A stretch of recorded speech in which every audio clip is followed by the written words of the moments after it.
right, so good evening, everyone, and welcome. This is Twist Gaming, where you get to play board games with us.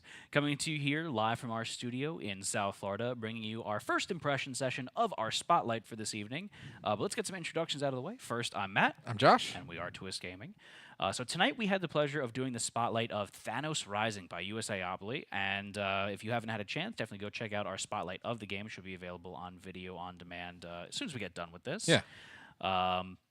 First off, I would like to say that this stream and all of this week's streams are sponsored by Thanos Rising by USAopoly. And for any of you concerned about spoilers, we're going to keep this spoiler-free for the movie. Yeah. No, So no spoilers. No spoilers. So first up, what is Thanos Rising? It's I'm gonna use the words that Andrew used. Yeah. It's a co-op press your luck game, Mhm. but it's not really Pressure luck dice game. Press your luck dice game, but it's not that much luck. There is quite a bit of strategy in how you roll the dice because you just have to keep one die each roll. Right. So your die pool is large enough you can kind of Game it. like it's not really that bad. There's some luck element to it, but it's not super hard on that. Right. So, but basically we are the Avengers or heroes of Earth. Yeah.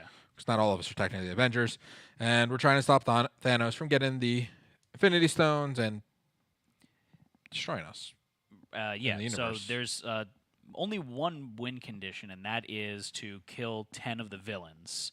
Well, it depends what associated- difficulty you play. That's true. So the game actually suggests that you only go for 7 of 10 villains when you first play. What's the level? Does it say what level of difficulties they're at? It just says to slide the health of the number of villains you need to Okay, it kill. doesn't put it but at, if you like- want to go harder than that, you can start with a counter on each of the Infinity Stones. Oh, so we could have made it a little bit more difficult. Yeah. Yeah. Okay.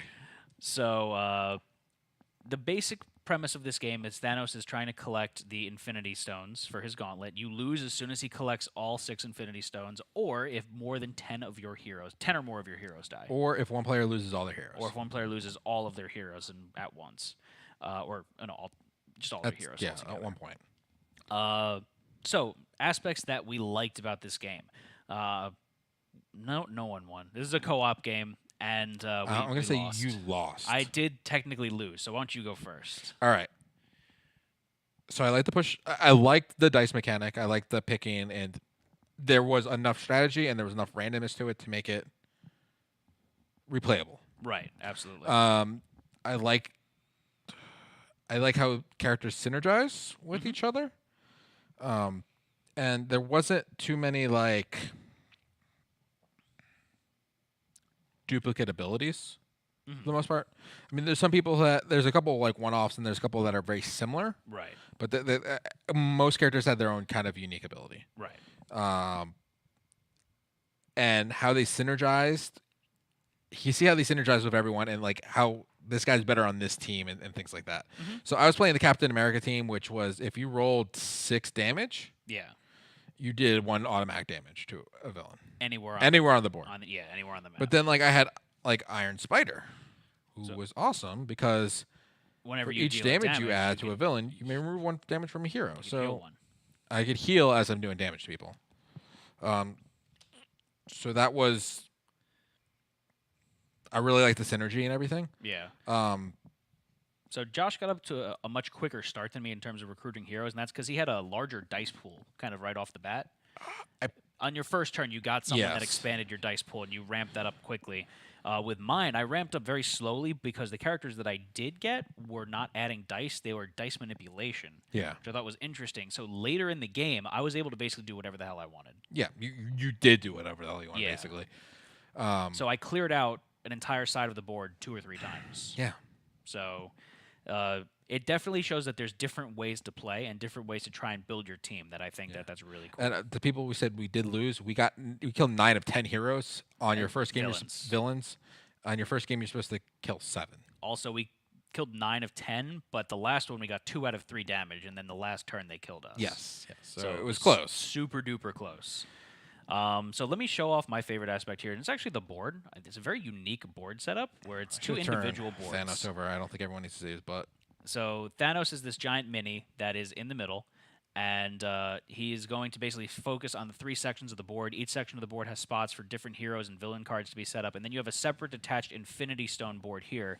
So you've got the different markers here for the Infinity Stones. You're supposed to mark them for each tracker point that you get. When Thanos eventually collects, they're supposed to be on here. So when Thanos eventually collects the Infinity Stone, he flips it over. He gains another ability. So for example, this one here is probably the worst. So damage cannot be removed from heroes this turn. Bonus tokens may not be used this turn. And then you But that's migrate just the this. turn that it flips, right? No, so it's every turn subsequently Oh, that when he rolls that die. Yeah. Okay. And so you make this pretty Infinity Gauntlet that he beats the ever-loving crap out of you with. Yeah. So it's a very pretty board, and it's unique in that it's 2 separate like micro boards basically. Yeah. And I thought that was pretty interesting. The artwork on the game is very nice. I can't tell if it's photos or art with some of them. So like that one looks more like a photo. That one looks more like art. It's all art. It's just very Photorealistic. So then like there's Heimdall here. It's a very pretty game, and And I like that they didn't use just standard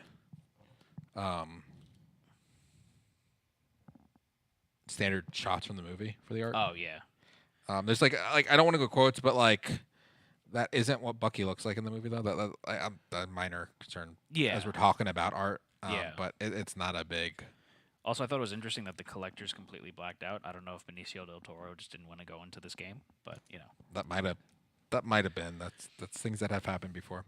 And then here's the actual villain cards. The villain cards are pretty. That's the generic ones. And then here's Ebony Maw.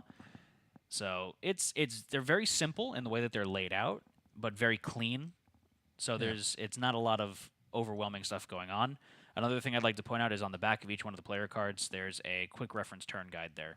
Yeah. So that's pretty handy. And then on the back of the rule book, there's also a legend for what the different symbols mean in the game as well. So I didn't know that. and also shows you the breakdown of each die, which is pretty cool. That's cool. Yeah. How about you, Josh? Anything else that you want to talk about for favorite aspects there?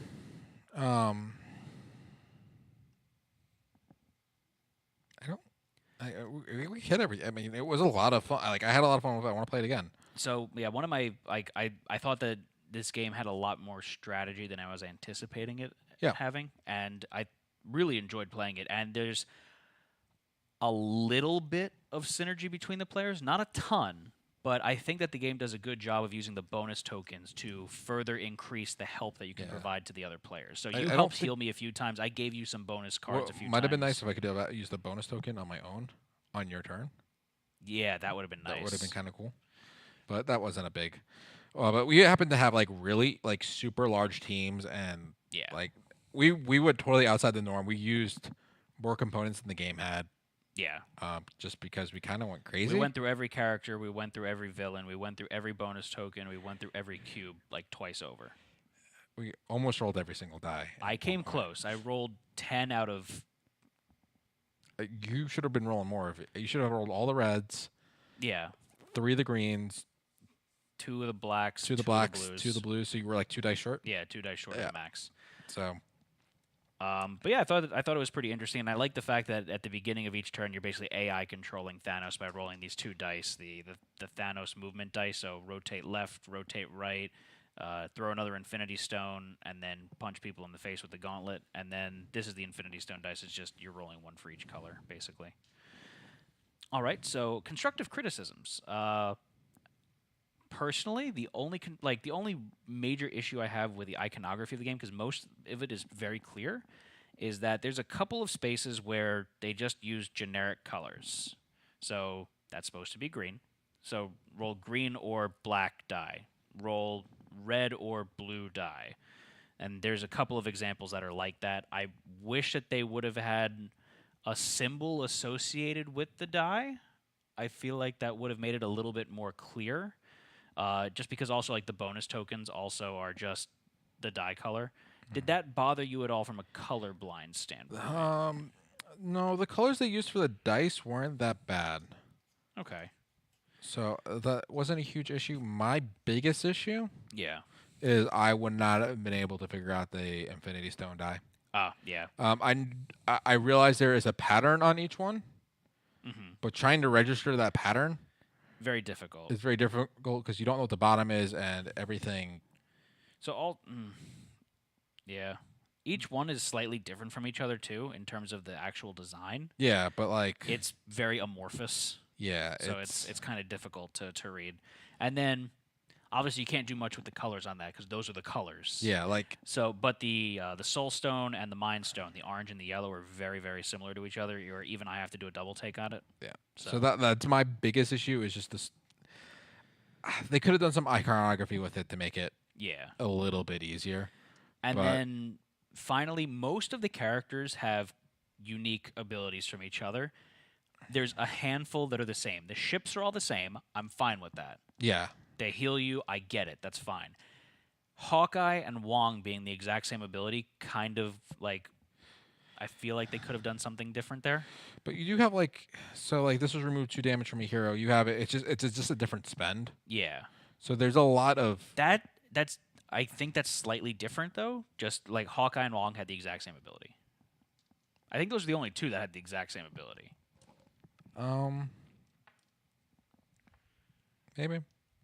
But otherwise, I like where they're like. It's fine that they're similar but different in like, oh, use black and green dye or use green and blue dye. That's fine. Yeah.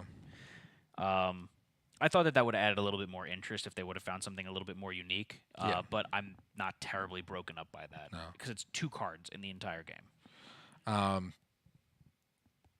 Yeah, that's my biggest complaint would be like I would have had issues rolling on it, managing that infinity track Yeah. just because it was a little hard for me to see some of those colors, differentiate them. And personally, for me, I think that's all the gripes, criticisms, No, complaints, this whatever is you a want to say. very solid co-op. Mhm. I've heard it was a lot of fun, and I was expecting it.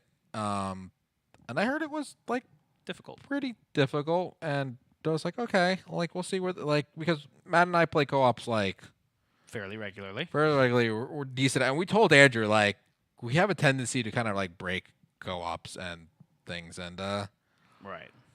we lost by the Last skin of our turn. necks at the end. On the hardest difficulty that the base game suggests without modifying the game further. Yes. So like we went in full tilt and we did pretty good But for yeah, our first game. I think we did good, and it was a lot of fun to play.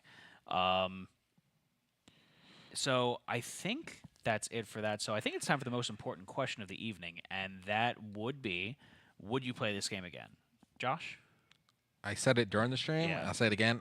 Yeah, I want to play again so I can win. If I didn't have to go to work tomorrow, I would probably be playing it again now. So I think that's a testament to that it's interesting, that it's a fun game, and it looks like it has some solid replayability, and that there's the randomest aspect of the dice, but at the same time, there's different strategies you can employ. Yeah.